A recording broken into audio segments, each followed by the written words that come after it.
Aruba, no momento na aqui não está fora de Mariners Caserna. Para que não está aqui de Oranan Trempan para sobra a interceptar boto com diferente pessoas ilegal arriba boto e também bulto nan que costam totalmente ilegal com a curva de 30 nos isla.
Nos propisa que o Simão passa a Bierna a interceptar boto e encontrar 2 paques de droga e 3 pessoas a cada detenido que nesse momento aqui da demanda de justiça.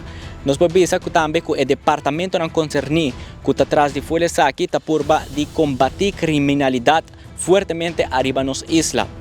Que vai persona de afo esta de Venezuela está por drenta forma ou outra ilegal nos isla, pero na nota drenta solamente personas, sino está drenta também que cosa ilegal como droga. Pues queda pendiente para 24hora.com haciendo más información arriba caso na pues personas que por bajar cosas ilegal arriba nos isla nos lo para informar a comunidad de Aruba.